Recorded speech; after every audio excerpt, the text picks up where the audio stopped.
around my story. This time, you get to know the truth about the haunted piano. I left. I went to work. Then I came home and went to bed. Everything was back to normal, just as I told myself it was. Music started playing again. That's when it hit me. This was not paranormal. It couldn't be. It was a cheap trick. Margaret must have programmed the piano to play itself. It was just a prank. A laugh at my expense. That's why the damn thing was free. I ran downstairs to solve the mystery once and for all. Like clockwork, as soon as my foot touched the bottom step, the piano stopped playing. I walked over to it, confident in my new theory. Upon opening it up and exploring all of it, I was surprised by what I saw. It was just a normal piano. Nothing extra was added in its creation to make it play on its own. My calmness was not calm anymore. I stared at the red wood and ivory keys before me and almost felt compelled to ask, "What are you?" Instead, I remained silent. This silence, however, was quickly interrupted by the sound of music as the piano began playing itself once again. I wanted to run, but fear kept me still. I watched the horror unfold. The keys were being pressed down hard, controlled by an unseen force. A haunting peace filled the room as pictures fell from the walls. The house began to shake around me. My eyes darted back and forth in fear. But then I noticed something outside. Standing at my window was a shadowy figure. I ran outside to escape the madness. All the while the song went on. The house continued to shake behind me. The dark figure was nowhere to be seen. Margaret has not rigged the piano to play on its own, but I was not losing my marbles either. This was something entirely different, something out of this world. All at once, the music stopped playing, and the world around me with it. No wind, no cars, no animals, and no people. Nothing.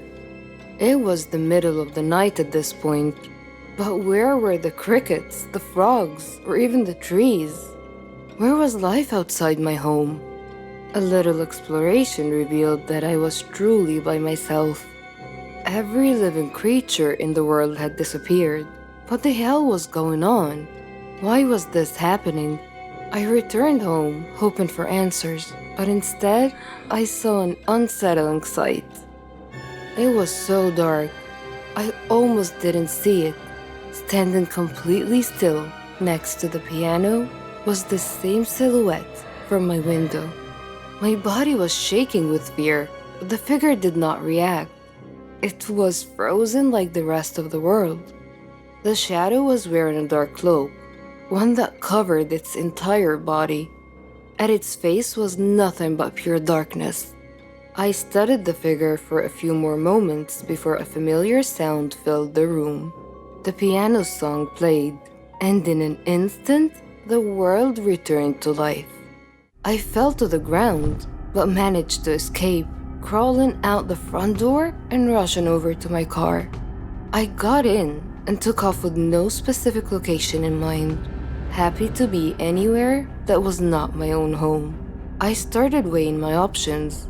Destroying the piano came to mind, but the risk outweighed the reward. It could just as easily backfire, angering whatever spirit was hunting its keys. Seeking help wasn't really an option either. The only person who might believe me was Margaret. That was it. Margaret. Maybe she would know what to do. It was late, but I didn't care. I drove over to her place. The dark figure was there, standing at her door. Before I could turn in the opposite direction, it grabbed me by the arm with its bony fingers. Its strength kept me anchored in place, and then it disappeared. I had no choice but to return home. I hesitantly stepped past the piano and walked up to my bedroom, where I locked the door and fell into bed, mentally exhausted. I would not have even a moment of peace. as the song started up again the second my head hit the pillow. But I remained still, sick of the repetition. The banging on my bedroom door that followed, however, succeeded in freaking me out. I jumped out of bed and pushed my dresser to the door, and I hid under my sheet. The banging persisted, but I chose to instead focus on the song, allowing myself to properly listen to it for the first time. Surprisingly enough, it was beautiful. Dark, but beautiful. Its melody soothed me, relaxing me to the point that my eyes grew tired. I fell asleep and I had a dream. The dream world I found myself in was different. It was overwhelmingly vivid and real. Words like surreal and otherworldly just don't cut it. The awareness I had is also difficult to explain. I was completely aware of my surroundings in the sense that I could feel everything about them. I know that doesn't make much sense, but it's the only description I have to offer. The dream was in a forest. It was large, and at its center, a large red tree stood tall. Every fiber of my being knew where I was. This was the blood tree, the precursor to my piano. As I admired the beauty of the blood tree, a person stepped out from behind. He did not speak. He simply pointed at the tree. This is when the piano leaked into my dream. The song played as glowing lines ran up and down the tree's bark. The man put his hand to the wood, motioning for me to do the same, and I did. It was an incredible sensation. My eyes were filled with visions, a glimpse into the blood tree's past. Its bark wasn't always red. Native habitats came up to the tree every year. They would slice their hands open and place them on the tree's trunk. Their blood then dripped to its base, representing the lifelines of their people. It also signified becoming one with nature, feeding the tree life from within. It was the anchor that kept their community together. This is where they gathered and enjoyed life. A place free from worry, a safe place. This was also where the natives buried their dead. After that, one of the elders would play a song, the same song my piano played every night. It was their song of death. When it was all over, a final offering of blood was taken from the fallen and painted on the blood tree, granting their spirits safe passage to the afterlife. When the vision stopped, my new friend released his hand from the bark and pulled out an unusual instrument. He began playing the song of death, but then stopped. He handed it to me and motioned for me to play instead. I wasn't sure what he was up to, but felt no need to deny his wishes. With little practice, I was able to get the hang of the instrument and play the song. As I played, the blood tree began wilting, its bark changing from red to black. My friend was ecstatic. For one reason or another, this is what he wanted. It wasn't until I woke up later in bed that the pieces of the puzzle clicked into place. Margaret's grandfather had taken away the natives' headstone. He violated their connection to nature as well as with one another. The tree and its spirits had to be put to rest, and once and for all, there was only one way to do this. I can't explain how, but I knew I needed to play the Song of Death on the piano, the whole way through without interruption. It was the only thing that would break the curse. I ran downstairs and put my plan into action. When my hands touched the keys, the house violently shook, knocking frames and furniture all over the place. I kept my composure. Out of the corner of my eye, I saw the dark figure standing at my window again. Still, I continued. I had an obligation to preserve, if not for the tree or its ghost, then for myself. The nightmare had to end.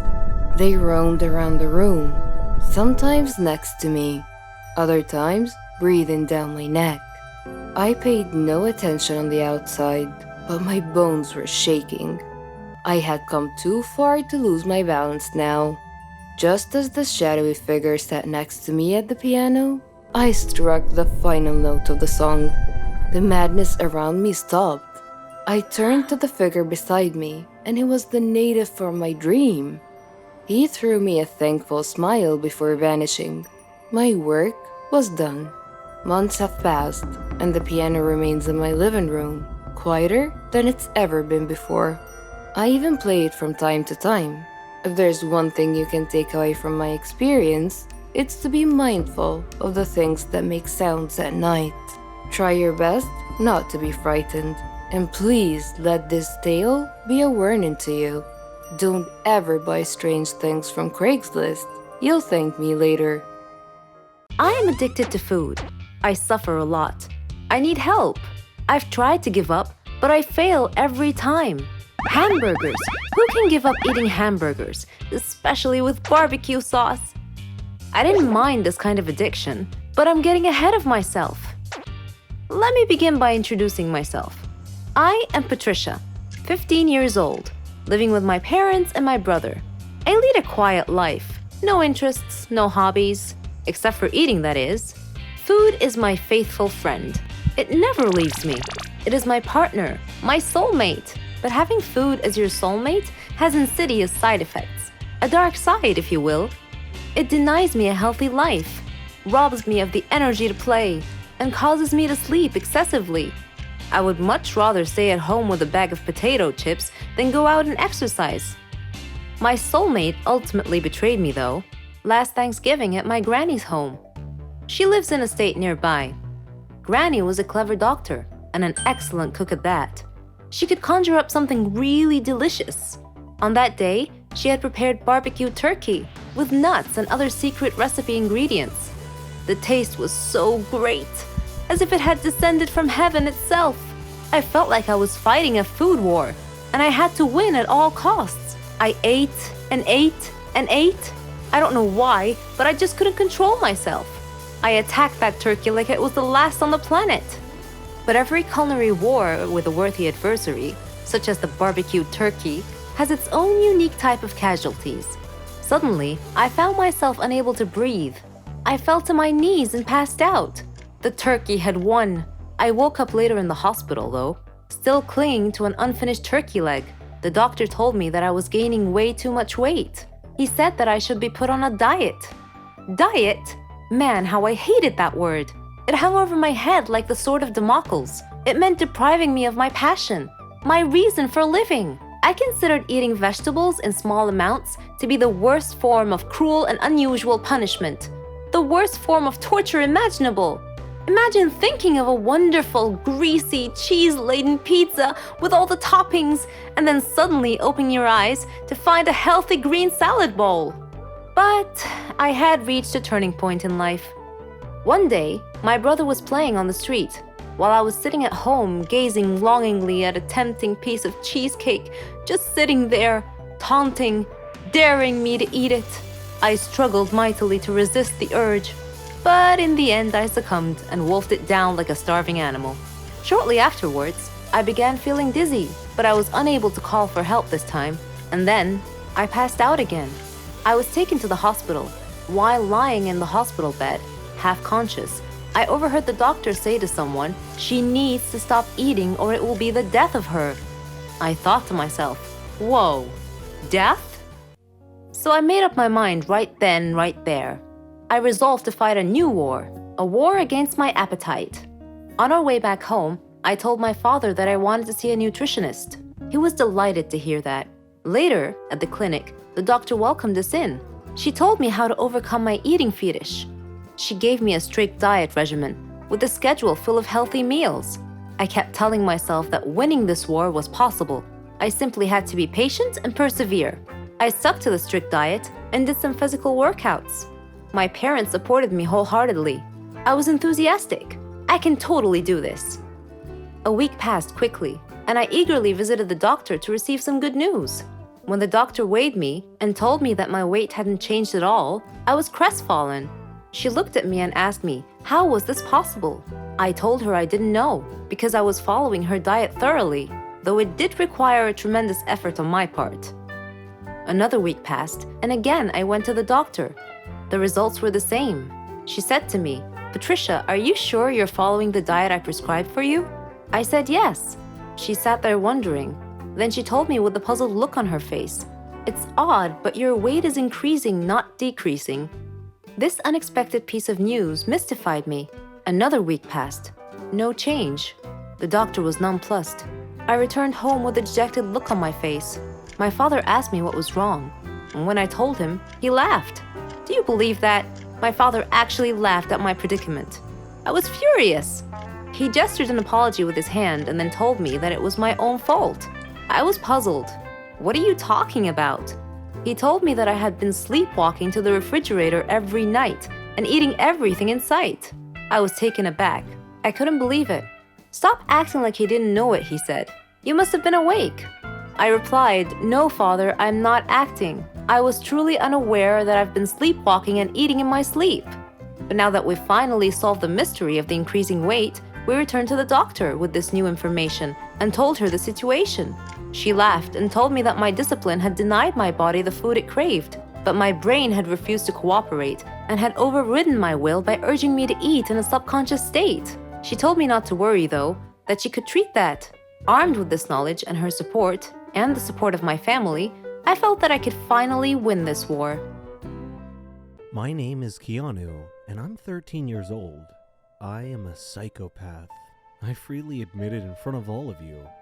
I attribute my sickness solely to my father, because any story about a cruel father pales in comparison to my father. He would abuse me physically, mentally, verbally, and emotionally in every given moment. He left no stone unturned in this regard. He would beat me into unconsciousness. He accused me of being the cause of my mother's death, who died during my childbirth. Whenever Dad had any problem at home, he would accuse me of being the cause of it. One time he even beat me at school when my teacher called him to school because I had beat up my classmate who had beaten me up first. I tried to explain to him, but he wouldn't listen, and he just beat me even more. One day, it was fun day at school, and everyone was supposed to invite their parents to visit the school for party and introduction activities. I chose not to invite my dad, so I was alone at the festivities. I felt envious of all my classmates for having loving parents to have fun with. My teacher noticed me alone, came over and offered to be my parent for the day. I was so happy. We had great fun together. Miss Linda had lost both her husband and her son in a plane crash, only she had survived. After fun day had passed, Miss Linda showed more interest in me. She would bring me sandwiches and spend time with me during breaks. I thought of her as my mom. When I succeeded in my final exams, she hugged me with tears of joy. I unconsciously said, "Thanks, Mom."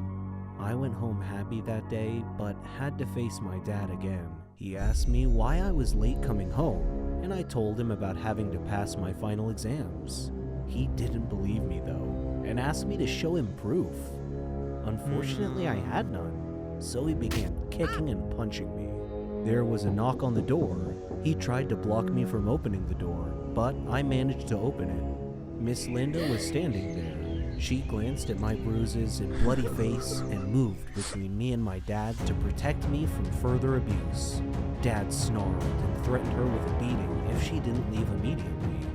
But she hit him in the eyes with a blast of mace or pepper spray, and he went down to the floor in extreme discomfort, grabbing at his eyes. Miss Linda called the police, told them about Dad's child abusive nature, and had him arrested. Now I live with Miss Linda as my new mom. Dad is in prison, where I hope he stays till he dies or rots.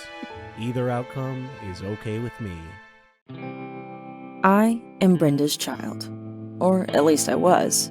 Because my grandmother had died and my mother at some point in her life felt that drugs would be beneficial to her, I was put into foster care at the age of 2 and adopted at the age of 7. I have no real memory of Brenda, just her name and the last time I saw her. I was 7, and I had gone to a foster care agency for a visit. She brought me some strawberry candy. I remember my adoptive mother telling me to say thank you, and I did. Then Brenda got up and told me she would see me again. I went back to the agency a month later for a visit, and she never showed up. My mother was gone, and I was no longer her child. I was fully aware of being adopted because my adoptive parents, who I've lived with for the past 4 years, asked me how I would feel being their child, and I said I had no problem with it. So they adopted me and my biological sister at the same time. I can remember that when I got adopted, I was happy, but at the same time sad. I was happy because I had a family, a nice warm bed to sleep in every night, plenty of food to eat, and a place to run around. I was sad because I never got to say goodbye to Brenda, and the last time I saw her, I didn't take in what she looked like. I was sad because she never showed up to me again. She had lied when she said that she would. I'm not sure why I never saw Brenda again, but for years I looked at myself as an intrusion. I figured she didn't want to see me anymore because I needed things and that would get in the way of her buying her drugs. When I went to sleep, I'd have dreams that Brenda had been looking for me and found me. I'd have dreams that she would recognize me and come up to me and say, "It's me, your mother." But I never talked about these things. I guess I just didn't see the point. It wouldn't have changed the feeling of loneliness that she had left behind. My adoptive parents didn't make it that easy for me to talk either. It wasn't that they weren't good to me. They took me on road trips, they took me to, and great adventures, and they got my hair done every 2 weeks. They gave me a stable home, something I probably would have never had if I had been in foster care or still lived with Brenda. But my adoptive mother jumped to conclusions when I would try to tell her little things about boys or school or anything that happened in my life. She always assumed I was getting in some kind of trouble. So there wasn't any way I would have told her about my most painful private thoughts, even if I had thought of telling her. Instead, I just tried to be a nice kid who always seemed happy. I would smile, laugh, and joke. I'd come home and talk about everybody under the sun and how they were doing, except myself. I didn't want my adoptive parents to feel as if I wasn't appreciative or that I didn't love them, so I tried to act as if everything was good.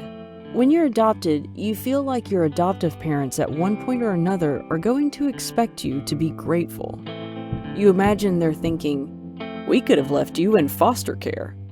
And I was grateful, but there was still a part of me that was angry at having to be grateful for just being their child. There was a part of me that didn't trust their love. A part that said, "What makes you love me when my real mother didn't love me? What's so real about your love?" When I was angry, I expressed my pain by either writing or acting out, or sometimes both. At school, I had a quick temper. I got into physical fights and cursed people out. I ran away from home a lot, more times than I can count. My family couldn't understand why I acted the way I did, and neither could I. I just knew that I felt bad. If I was out in the street and the thought of her would enter my mind, I would turn my head and find something to distract me. If I was at home, I would get up and grab a book or watch television. But even while I blocked her out, the hurt continued, and my behavior got worse and worse. I spoke whatever was on my mind and cared very little about how people were feeling. My most common response to anything anybody said to me was, "Whatever." I was rude, rebellious, and the smallest things ticked me off.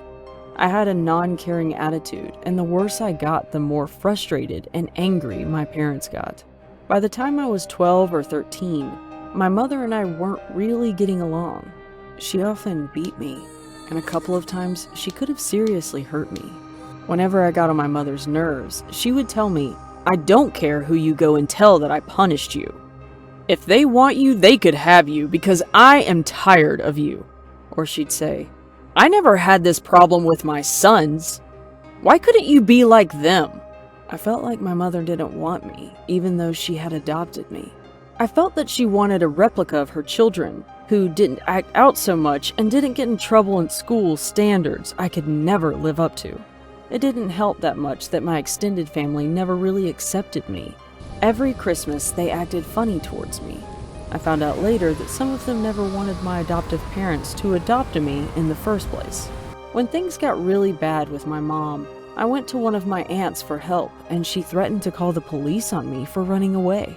She didn't like me, and the truth is, she didn't like my mom either, and she just didn't want to be involved.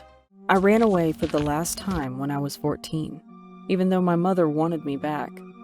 I felt she had put me through too much to return. I rejected the only family I had had for the last 10 years, a family I had come to feel didn't want me, but just put up with me, even though my mother wanted me back. I felt she had put me through too much to return. I'm 19 now, and I've been on my own for the last 5 years. I've lived with a friend, I've lived on the streets, and I've lived in a foster care home. I've grown a lot, but I haven't really come to terms with my feelings about being given up or about being adopted. I have friends and other people who support me now, so to a large extent the feelings of loneliness have disappeared. But my anger has not. Instead of blocking it out, I talked to my boyfriend about it and tried to make sense of it all. Maybe one day I will forgive and forget, but right now I feel like the only true family I will ever have is the one that I will one day start. I do have some contact with my adoptive mother. Sometimes I talk to her when I call my sister, who still lives with them. My mother wrote me a letter apologizing for the past, and she has even asked if she could come to my college graduation. I'm thinking about it, but I'm not sure I can forgive her yet for all the things she said and did to me that really hurt. I don't think I will ever forgive my extended adoptive family. They weren't there for me and my mother when we were having troubles. They didn't stick by me.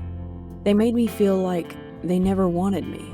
To this day, I carry around with me this feeling of not belonging, and this feeling of wanting to belong.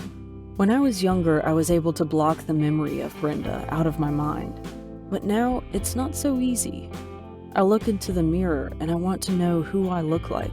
If the children I intend to have one day ask, "Mommy, what was she like, your real mother?" I want to be able to answer that, or I'd like my kids to be able to ask her for themselves. It seems like the chance of finding her are as slim as the skin peeled off an apple, so I gave up on that. I realize I may never find her. I'll have to accept that. Still, I want to find her, and the thought of her comes into my mind often. I am angry at her. I am angry because she lied to me, and I am angry because she left me. But I still believe that even if I found out that Brenda was not alive or even in jail, it would bring a sense of closure. It would fill up that empty space in my heart. Do you guys think I should keep looking for her? Or is it too late? Hello, my name is Benjamin and I'm 17 years old.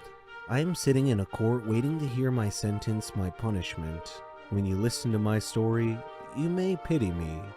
My story started 3 years ago when my parents died in a train crash. My father was a businessman, and my mother was just a housewife. The news of their death was a big shock to me because I couldn't imagine my life without them. I was forced to move in with my grandparents. The hardest period of my life was about to start. My relationship with them wasn't that close. They lived in a city far away from my home, so I visited them in the past, only a few days every year. When I heard my friends talking about the generosity of their grandparents, I wondered why, because mine never gave me any presents or showed me any kindness at all. My grandparents lived austere lives, so living with them was hard for me. They were stingy and cheap. Despite living in a villa, we all ate plain meals that barely supplied me adequate nourishment. In addition, we only ate one meal a day. I was always hungry. My room was infested with insects. The furniture was worn and torn. They paid the servant a minimal wage, so her work was minimal as well.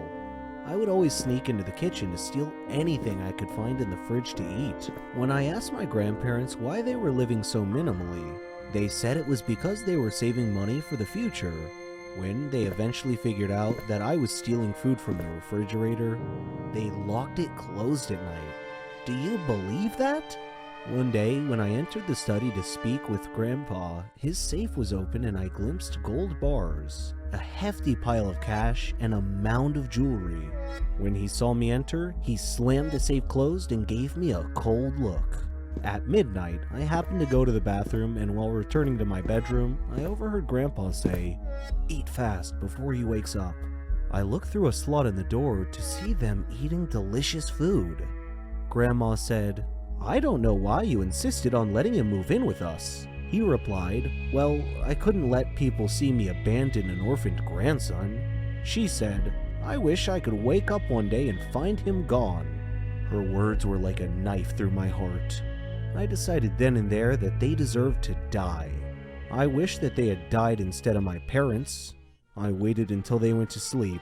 Then I entered their room, took the key from their bedside, went to the safe, and stole all their money, gold and jewelry, and put it in my backpack.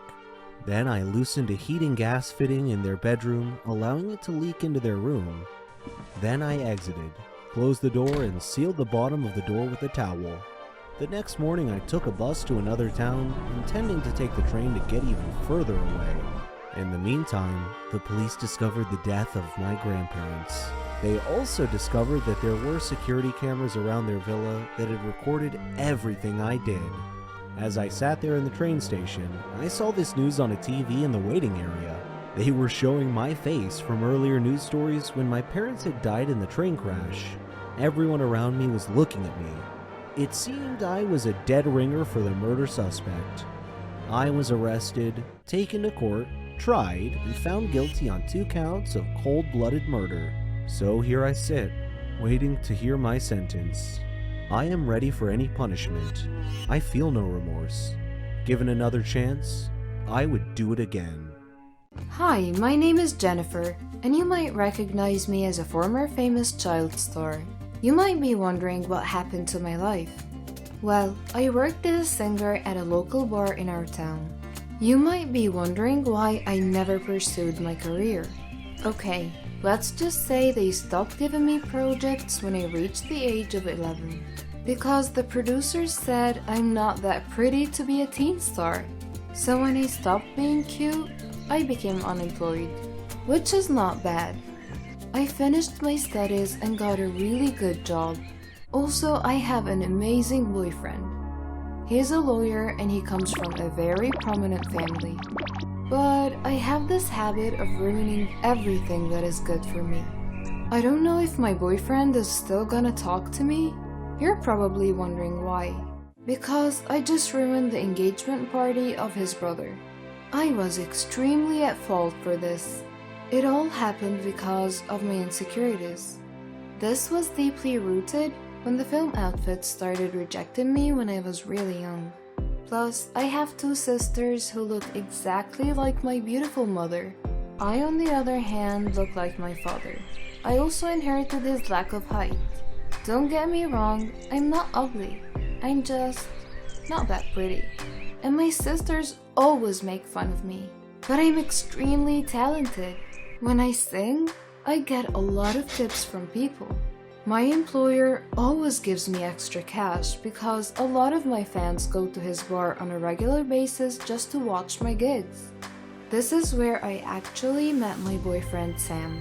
Anyway, before I proceed, kindly make sure you hit the subscribe button. Who knows, you might just win a free ticket to one of my concerts someday. I will start telling you this story by how Sam and I met. One night, I was at the bar and singing at the top of my lungs. Then after the performance, all of the customers applauded and requested more. Then, a drunken guy grabbed me by the arm and started to harass me on stage. To my disbelief, I just found myself hitting the guy with the microphone. Sam also happened to be there. The drunken guy and I ended up at the police station. The drunken guy sued me. Turns out he's the son of a very powerful politician. But Sam represented my case and they dropped the charges.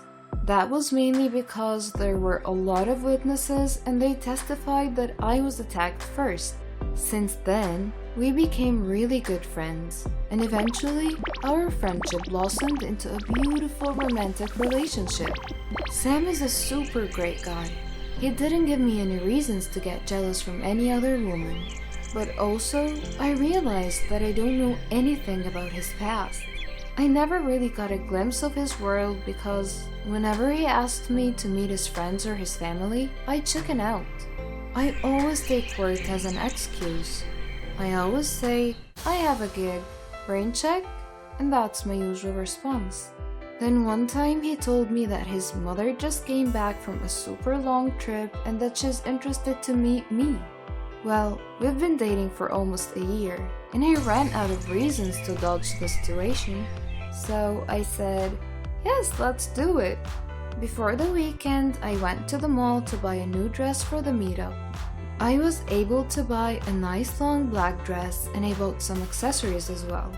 I really wanted to wow Sam's mother so she would like me for her son. I cannot bear the thought of losing him.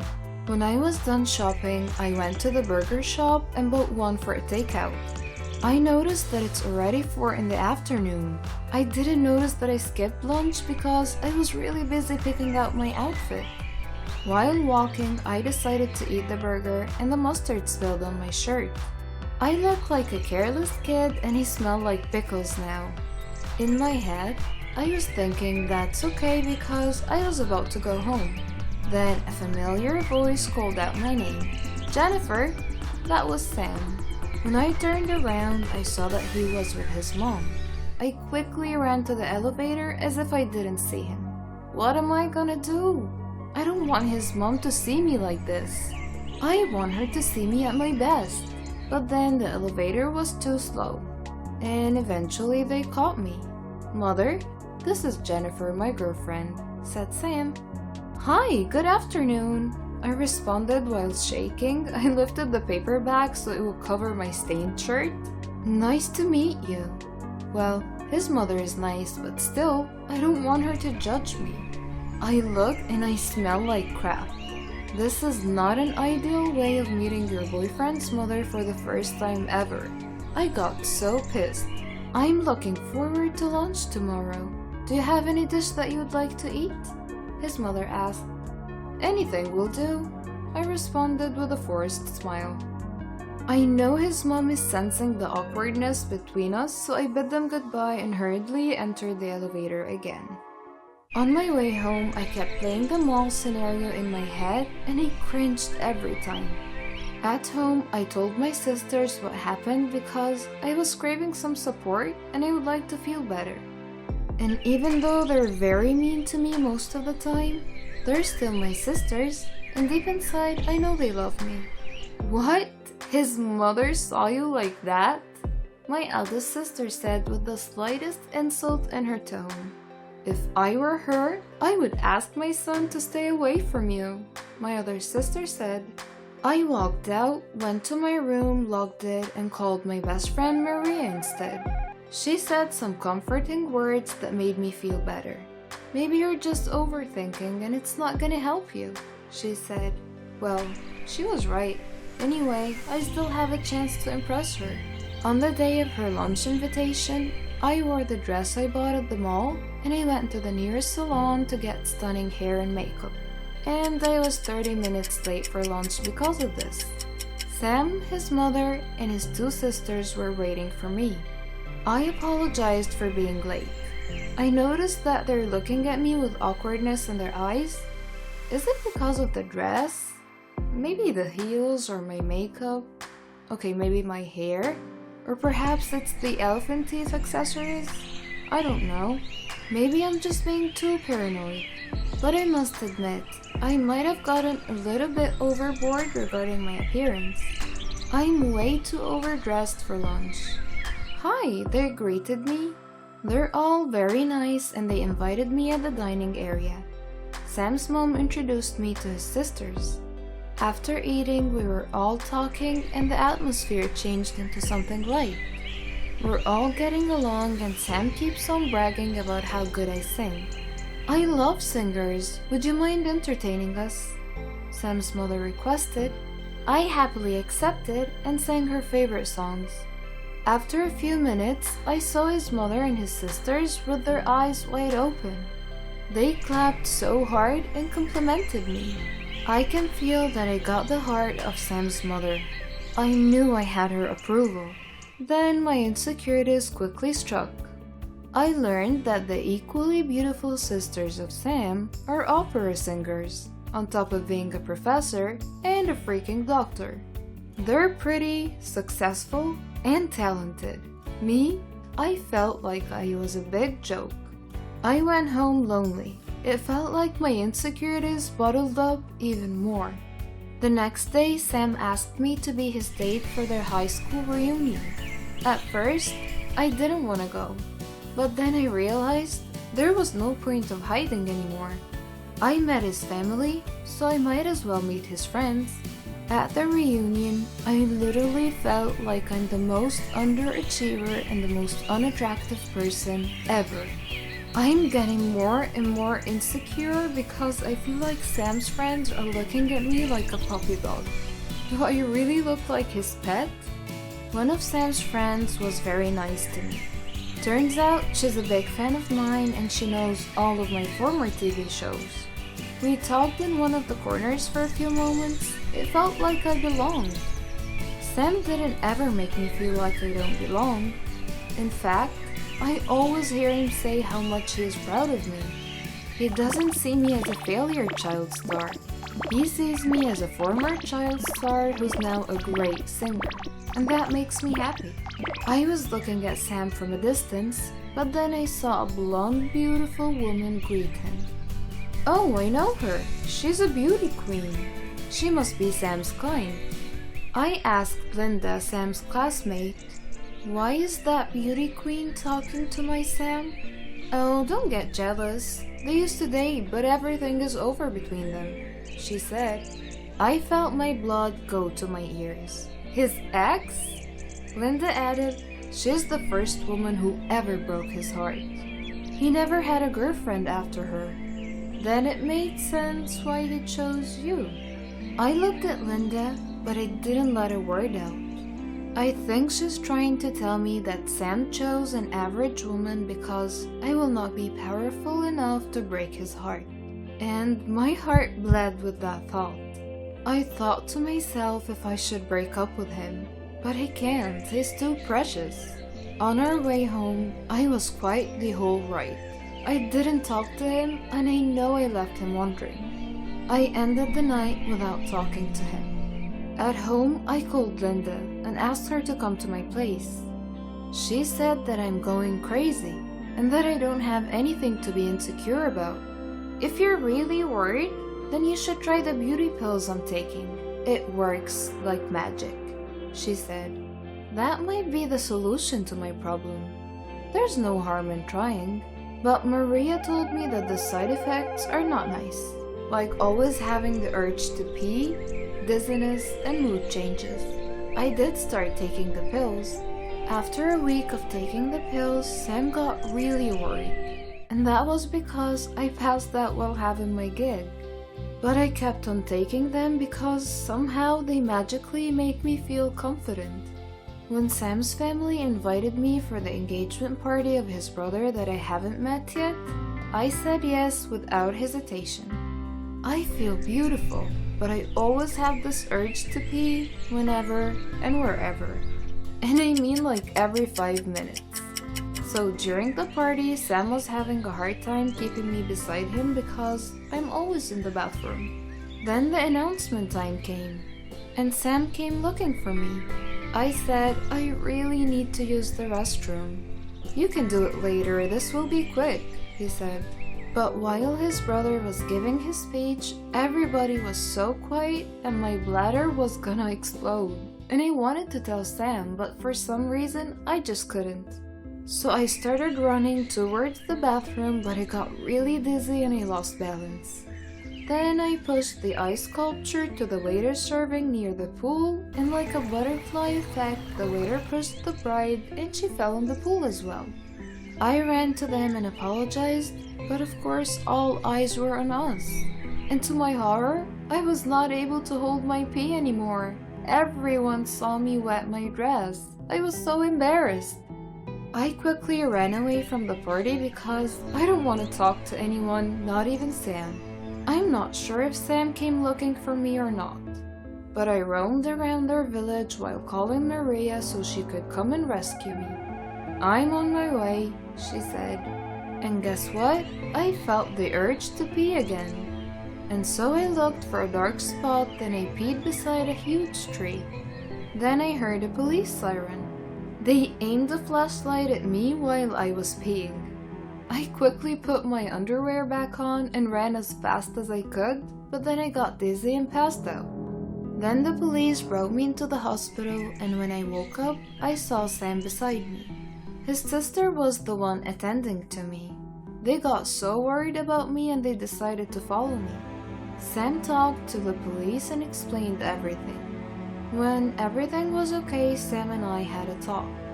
I told Sam that I'm taking some kind of beauty pills because I get so insecure, especially that he has a beauty queen ex. Also, I'm afraid he might leave me once he realizes that his family and friends disapprove of me. They do not disapprove of you. You put this all to yourself without a reason, he said. He said his family and friends love and adore me as much as he does. They're happy for him because he found someone who makes him super happy. Then my heart melted when he said how much he loves me. I love you, and that's why I'm letting you go, he said. What? Are you breaking up with me? My eyes were full of tears. He said he needed to stay away from me. And that's because he makes me feel insecure to the point of ruining my own health. I only thought I was doing what would please him. I am going to give you space until you realize how much I love you for who you are, he said. It sounded confusing, but I knew what he meant by that. I never should have allowed my insecurities to eat me up alive in the first place. When I got better after the incident, I stopped taking the pills. And whenever my sisters made fun of me, I started to tell them off. They stopped teasing me ever since. I also learned that I had a lot of fans, and that encouraged me to dream bigger and apply as a recording star. Maria's boyfriend hooked me up with a producer, and I worked hard to become a recording star. Today, I'm famous again, and I have forgiven myself for all the foolishness that happened to me before. And I never forgot about the local bar that trusted me for so many years. I'm now a co-owner, and I still sing in that bar every weekend. And it's still jam-packed. Sam's mother always drops by to ask how I am and how much they miss me. I know deep inside they want me to get back together with Sam, but he is right. The breakup made me realize a lot of things. Then, a year later, I had a beautiful relationship with an average man like myself. And no matter how insecure he gets, I make him feel loved. I always help him realize that he's so much more than what he thinks of himself. But sadly, things didn't work out between us. Just like me before, I guess I'm too much for him. At my launching party, I was so glad to see Sam at the audience. We decided to have coffee, and we were catching up till midnight. I'm happy for what you've achieved. I hope you've forgiven me for breaking up with you. It's for the best. If we stayed together, then I would not see the bigger picture, I replied. We both admitted to each other that the feelings never changed. Then I told him that I had a boyfriend, but things didn't work out. Before we parted ways, he invited me to a singing contest organized by his sisters. He said it would be an honor if they would be able to get me as a judge. I smiled and said, yes, I would be happy to do that. A year later, Sam's mother died of a terminal disease, and I made sure that I was there for him and his family. Before she passed away, she asked me to look into my heart and see if I can take Sam back into my life. She said that he never stopped loving me and that she would be happy if we got back together. Sam and I took our precious time to build our relationship again. Not just as his mother's dying wish, but also because it was really what we wanted, and since then, I never left his side. Right now, we're married, And we have 2 kids that are cute, talented, and smart. Our son is deaf, but we never failed to make him feel loved. And even if he would grow up not hearing the voices of the people who love him so much, we will make sure that his heart would feel our love for him and will never make him feel insecure. But guess what? He's popular on social media because he can sing like his mother, and he's got no hesitations in joining talent searches. Who knew life was so full of beautiful surprises?